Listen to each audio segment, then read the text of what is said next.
في حاجات بتحصل حوالينا وما بنلاقيش لها تفسير. بنسمع صوت، نشوف ظل، نحس إن في حد بيبص علينا، بس لما الحكاية تتكرر لازم نعرف إن في سر، والسر ده هو بداية الحكاية اللي هقولها دلوقتي. أنا سارة، والحكاية ما خلصتش، ويلا بينا نبدأ ببسم الله.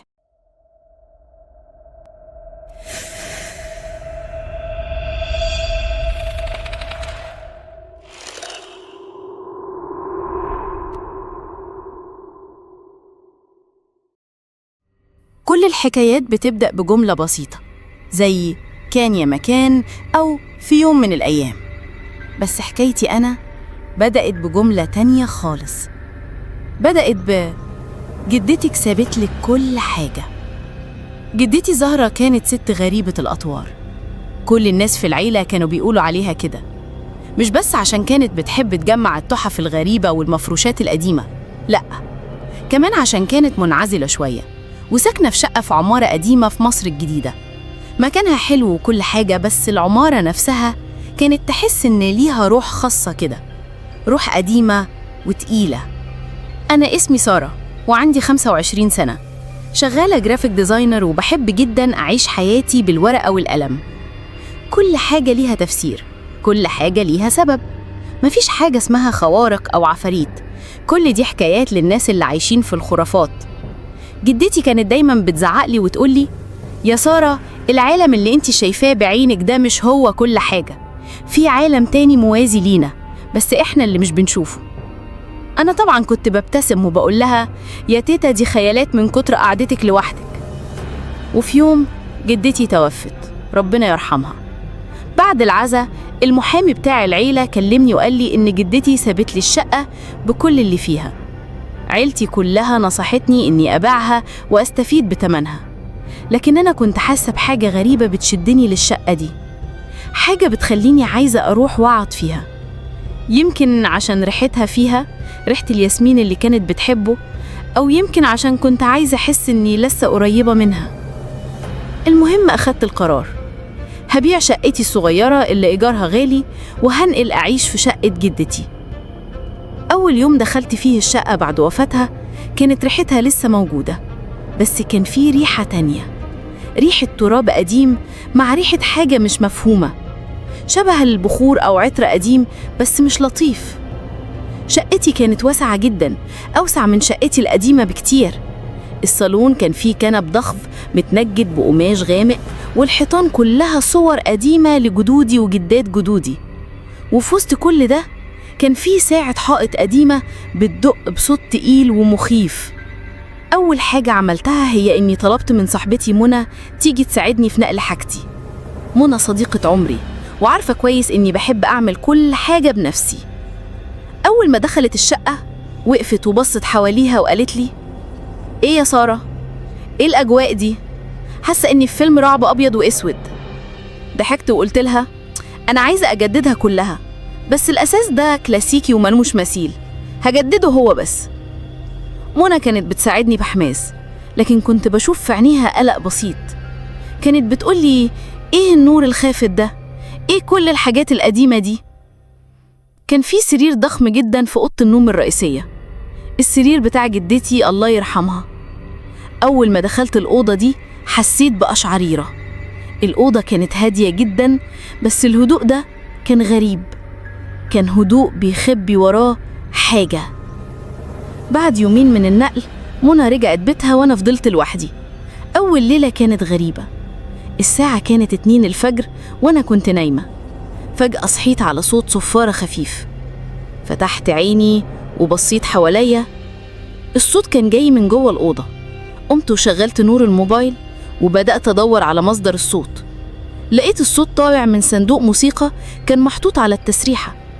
الصندوق كان شكله غريب جدا، لونه بني غامق وعليه رسومات خشبية الحديقة وأطفال بيلعبوا.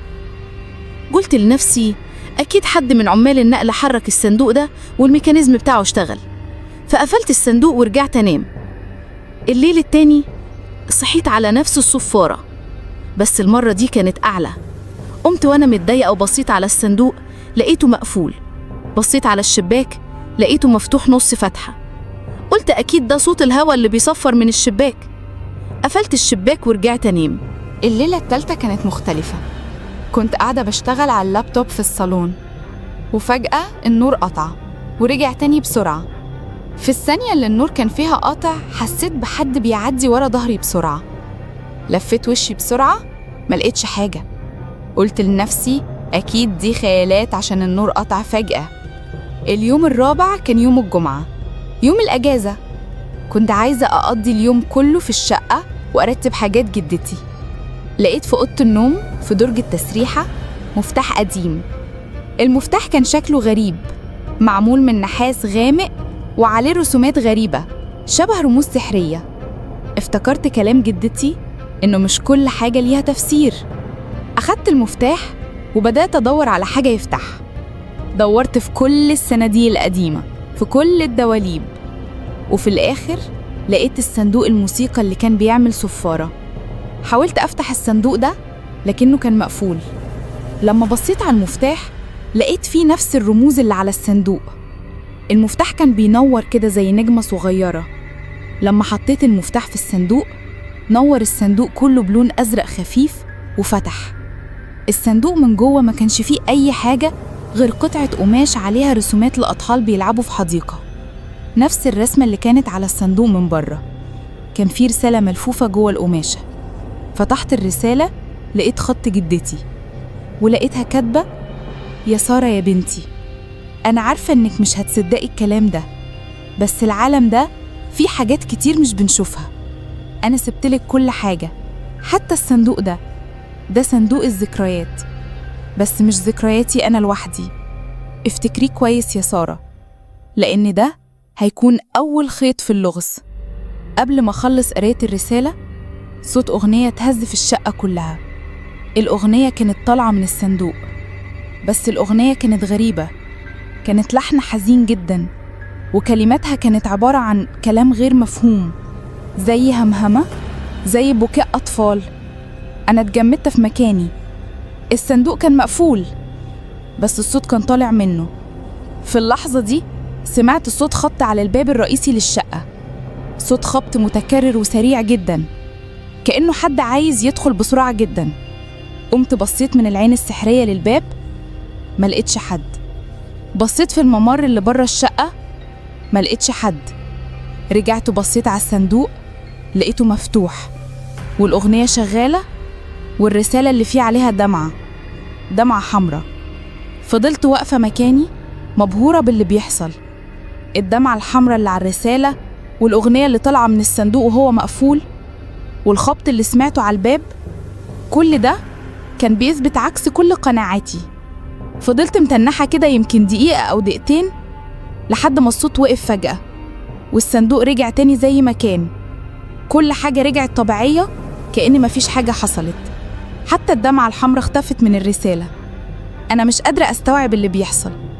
أنا سارة، البنت العقلانية اللي كل حاجة ليها سبب منطقي في حياتها، بقت بتعيش في أحداث أغرب من الخيال. قررت أخد الرسالة والصندوق وروح لصاحبتي منى. منى كانت صاحبتي الوحيدة اللي ممكن تصدقني. لما رحت عندها حكيت لها كل اللي حصل بالتفصيل. منى كانت مصدومة زيي بالظبط. بصت لي وقالت لي: يا سارة، انتي متأكدة انك مش مرهقة؟ ممكن تكوني بتحلمي. بس أنا كنت متأكدة، أنا شفت بعيني وسمعت بوداني. بعدها منى بصت على الرسالة وشافت خط جدتي وقالت: الخط ده خط تيتا زهرة، بس ايه الدمعة دي؟ وازاي احتفت؟ احنا الاتنين بصينا لبعض وفي عينينا كان في نفس الخوف. منى كانت بتحاول تساعدني. قالت لي: أنا عندي فكرة، بما إن ده صندوق ذكريات يمكن يكون بيحتفظ بذكريات جدتك. ايه رأيك نحاول نشوف الحاجة دي بتشتغل ازاي؟ بس احنا مش عارفين حاجة. فقررنا إننا ندور على أي حاجة في الشقة ممكن تساعدنا نفهم الصندوق ده. رجعنا الشقة تاني وبدأنا ندور في كل ركن فيها. دورت في الكتب القديمة وفي الألبومات وفي كل حتة. واحنا بندور لقيت في أوضة جدتي مكتبة كبيرة. المكتبة دي كانت مليانة كتب قديمة جدا عليها تراب السنين. الكتب دي كانت كلها عن حاجات غريبة، عن السحر القديم وعن الأساطير وعن حاجات غير مفهومة. في وسط الكتب دي لقيت كتاب قديم جدا لونه غامق والجلد بتاعه كان باين عليه إنه قديم. الكتاب ده ما كانش عليه عنوان. لما فتحته لقيت صفحة فاضية في الأول بس كان عليها رسومات لرموز غريبة، نفس الرموز اللي كانت على المفتاح وعلى الصندوق. وأنا بقلب في الكتاب حسيت بصفحة بتطلع منها ريحة غريبة، ريحة بخور أو حاجة زي كده.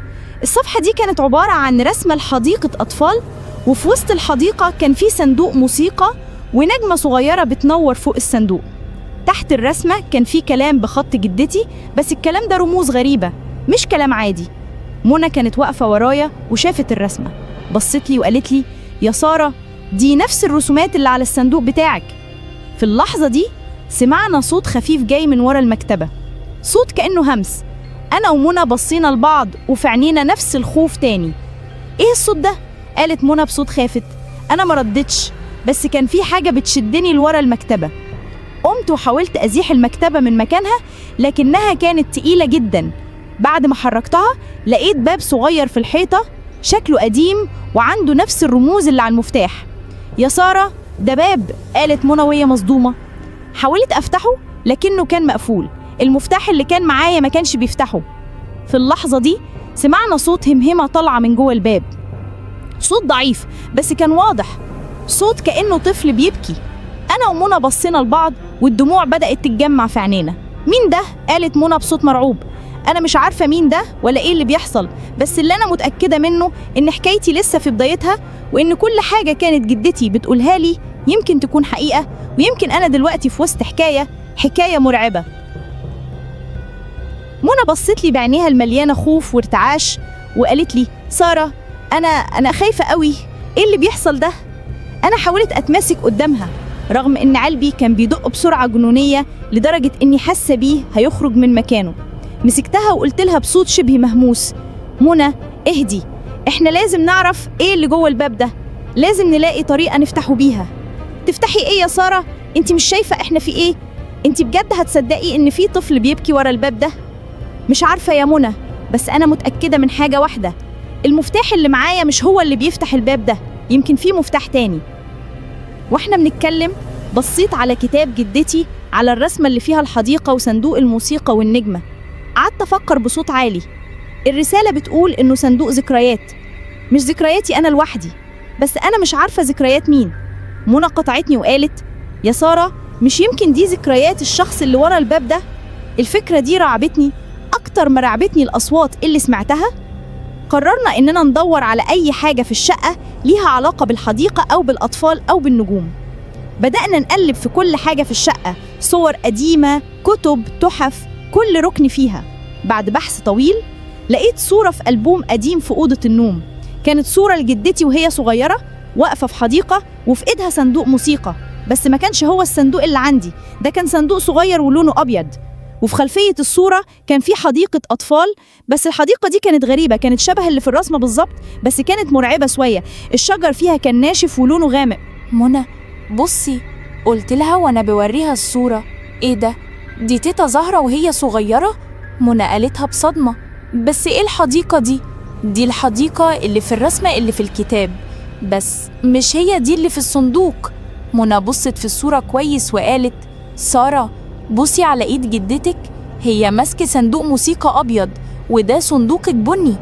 أخدنا الصورة ورحنا على الصندوق اللي عندي، بصيت عليه كويس، كان لونه بني بس كان باين إن عليه طبقة دهان، يمكن كان أبيض في الأصل. منى، أنا شاكة إن الصندوق ده كان لونه أبيض وجدتي دهنته. حاولت أشط جزء من الصندوق بمفتاح وفعلا لقيت طبقة لون أبيض تحته. يا نهار أبيض! منى، انتي عبقرية. طيب وبعدين؟ يمكن الصندوق ده مش هو كل حاجة، يمكن في حاجة تانية مرتبطة بيه. أنا قعدت أفكر في الكلام اللي قالته جدتي، ده الصندوق الذكريات، بس مش ذكرياتي أنا لوحدي. وفكرت في كلام منى، يمكن دي ذكريات الشخص اللي ورا الباب ده. يا منى، أنا عندي فكرة، يمكن الصندوق ده بيشتغل بطريقة معينة، يمكن لازم نفتح الصندوق ونحط فيه حاجة ليها علاقة بالحديقة دي. بس إيه هي الحاجة دي؟ فضلنا ندور تاني، المرة دي ركزنا على أي حاجة ليها علاقة بالحديقة، لحد ما لقيت في علبة مجوهرات قديمة في التسريحة سلسلة ذهب. السلسلة كانت عليها شكل نجمة، نفس النجمة اللي في الرسمة. أنا ومنى بصينا لبعض وفي عينينا كان في أمل. أخدت السلسلة وفتحت صندوق الموسيقى، حطيتها جوه الصندوق، وفي اللحظة دي الصندوق نور كله بلون أبيض، وفي وسطه ظهرت صورة. الصورة دي كانت عبارة عن بنت صغيرة في نفس سن جدتي في الصورة، قاعدة في الحديقة وبتلعب مع طفل صغير كان شكلهم زي الملايكة. بس اللي لفت نظري إن الطفل ده كان في إيده دمية أبيض. بعدها صورة تانية ظهرت، الطفل ده كبر شوية وبقى شاب، والصندوق بقى في إيده ومعاه البنت الصغيرة، بس البنت دي كانت بصاله بخوف. الصور بدأت تتغير بسرعة زي فيلم صامت، بس كل صورة كانت بتحكي حكاية. في كل صورة كان الطفل ده بيكبر وكان بيتحول لشخص شرير، وفي إيده عصا بيخبط بيها على البنت الصغيرة بيضربها.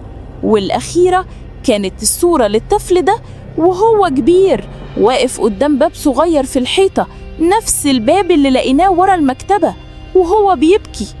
الصندوق رجع لطبيعته والنجمة اللي على السلسلة بقت لونها أحمر. أنا ومنى كنا مصدومين، الحكاية دي كانت حقيقة. سارة، إيه ده؟ منى قالتها بصوت مرعوب. دي ذكريات، بس مش ذكرياتي جدتي لوحدي. يا ترى مين هو الطفل ده وإيه حكايته؟ وأنا بفكر في كلامها سمعنا صوت همس طالع من ورا الباب، بس المرة دي الهمس كان واضح. ساعدوني. الهمس كان واضح جدا وكأنه جاي من جوه الباب بالظبط. منى شدت ايدي بقوة وقالت: سارة، احنا لازم نمشي من هنا، انا مش قادرة استحمل اكتر من كده، ده مش طبيعي. انا كان نفسي اصدقها واهرب من كل ده، بس صوت الهمس اللي كان بيتردد في وداني كان بيشدني اكتر. ساعدوني، ما تسيبونيش لوحدي. الصوت كان حزين جدا لدرجة اني حسيت بدموع بتنزل من عيني. انا مش عارفة ليه، بس كان في حاجة بتخليني حاسة بالطفل ده كأنه جزء مني. بصيت على منى وقلت لها: يا منى، احنا ما ينفعش نمشي. ايه اللي خلى جدتي تسيب لنا كل ده؟ اكيد في سبب، اكيد في حاجة لازم نعملها. منى كانت مش مصدقة اللي بقوله. انتي بتكلميني بجد يا سارة؟ انتي عايزة تكملي في اللغز ده؟ مش عارفة يا منى، بس انا حاسة ان لازم اعمل كده. لازم اعرف ايه اللي حصل للطفل ده وايه علاقته بجدتي وليه هو محبوس ورا الباب ده. واحنا بنتكلم صوت الهمس اتحول لصوت بكا عالي، بكا موجع، بكا طفل بيتألم. منى قامت بسرعة وقالت: أنا ماشي يا سارة، أنا مش هستنى دقيقة واحدة زيادة في المكان ده. منى، استني. لا يا سارة، أنا مش هقدر، أنا متأسفة. منى سابتني ومشيت، وأنا فضلت لوحدي في الشقة مع صوت البكا الطفل اللي بيتردد من ورا الباب. قعدت على الأرض قدام الباب ده وحطيت ودني عليه عشان أسمع صوت البكا ده. حسيت إن الصوت ده جاي من زمان بعيد، من سنين طويلة. فجأة صوت البكا وقف وساد صمت رهيب في الشقة.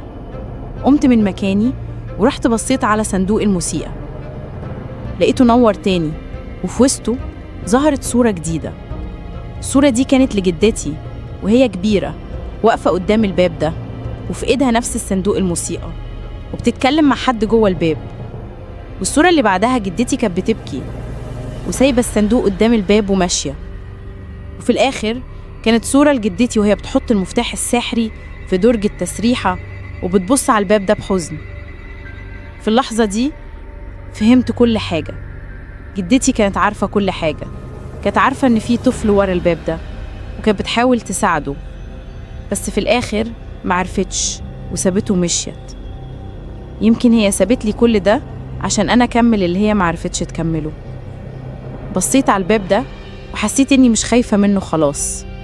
أنا حاسة بالطفل ده، حاسة بوجعه. رجعت الكتاب جدتي وبدأت أقرأ الرموز الغريبة اللي فيه. يمكن دي كانت الطريقة اللي بتستخدمها عشان تتواصل معاه. قعدت أفكر في كل رمز لحد ما اكتشفت حاجة غريبة. الرموز دي كانت عبارة عن جمل بتتحول من لغة مش مفهومة لكلام عادي. كانت جمل بتقول: الخوف هو باب الأمل. المفتاح ليس المفتاح بل هو الإيمان. إيه الكلام ده؟ الخوف هو باب الأمل. أنا في اللحظة دي حسيت إني فهمت. الباب اللي ورا المكتبة مش بيفتح بالمفتاح، ده بيفتح بالخوف. يعني لازم أخاف عشان أقدر أفتحه. بس إزاي؟